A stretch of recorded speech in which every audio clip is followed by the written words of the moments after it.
Here's take 2 of our Drizzle Bloom resin tutorial in our Crystal Edge round mold. For this one, I've put it on my turntable that I use for acrylic pours to help me with my drizzling. For this one, I decided to use Liquitex acrylic ink in Dioxazine purple. That's my main color. And then I also have acrylic ink in deep turquoise. That's also by Liquitex. I love these deep, rich colors. And then I have some Smurf resin ink by Octopus Fluids. That's my light color. My colors are very rich, even though they're light. And then I have some bluish purple mica. Only 2 scoops there, not very heavy in mica, but I figured the blue and the purple would go good with the blue and the purple inks.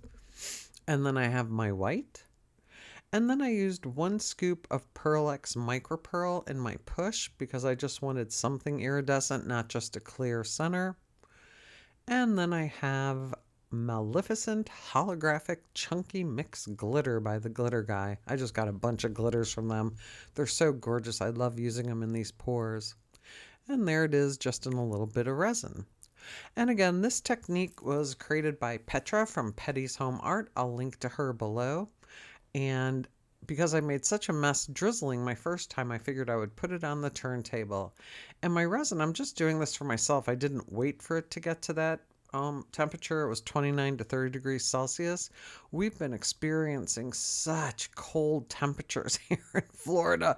My resin was only 23 degrees Celsius when I poured it into the cup. And Art Pro resin, I am using Art Pro resin for this. It's 11 ounces that I mixed up there. Art Pro does not like cold weather in Florida.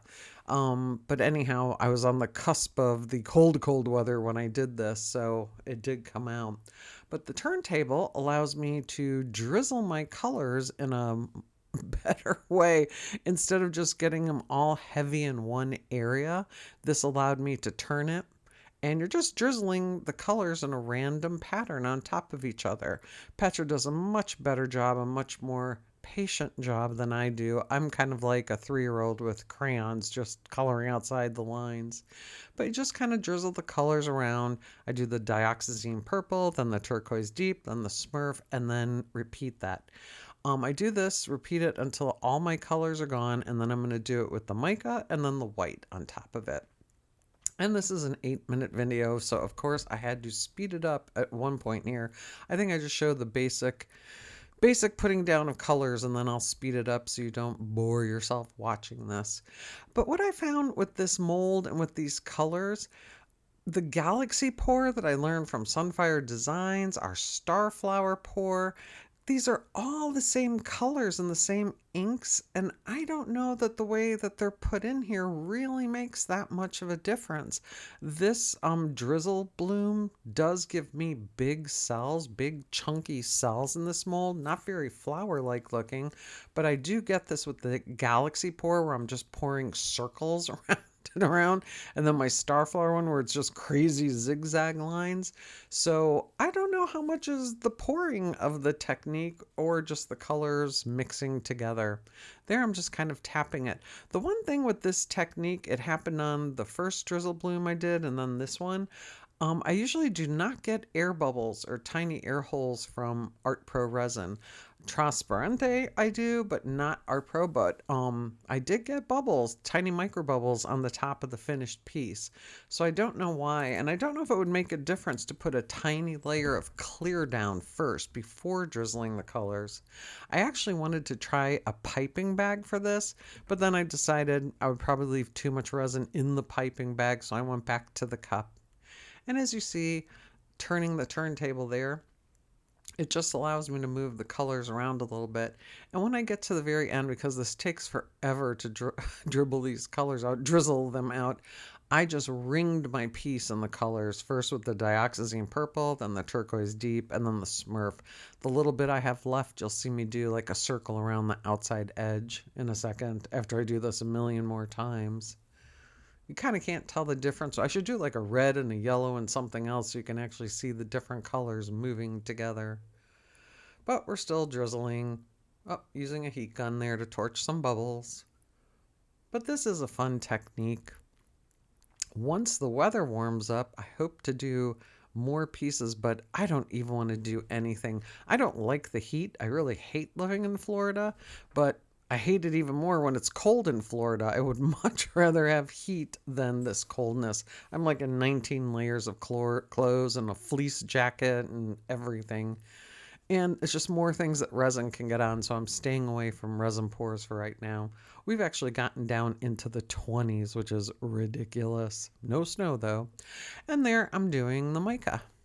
You can tell that color, but I end up getting little blibs and blobs on there. I don't know, because I can't do this in any sort of patient way. I'm just kind of throwing the color on there. But I don't care if that gets out on the edges, and I think I use the little excess just to ring the outside. Yep, there I go. Just putting it around the outer outer edge of the mold. And I do love this mold. This mold is my favorite mold, I think, because the pieces just turn out so beautiful. And here I come in with the white. And this is not real time. This is sped up like 200% because it's like watching paint dry. Who wants to do that? And there, I don't know what I'm doing. I guess I couldn't decide which direction to go into. But with the white, I do try to keep it away from the edges, and I do not ring this in white on the edge because I don't like white going up on the crystal edges. I prefer the dark colors because it makes the crystal edge shine more. And then in a second, it's just a very, very small push. Like, I even forgot how much my push is, like 1.5 ounces or something, not even that much, with just the one scoop of the micro pearl in it. And I found too, I can't use interference powder. I have another pour coming up where I used interference powder, and I don't really like the way it turned out. This Pearl X micro pearl always works really well for me, it seems. And there, I'm just tucking some glitter there in the center. And then you wait for the magic to happen. There's a little time lapse. And then it's time to demold the next day. Didn't have to cure this in the heat machine for hours and hours. It just set up within its normal time frame.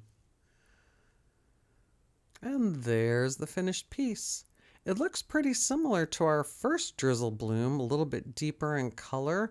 But like I said, our Crystal Edge round mold just makes these pours look stunning.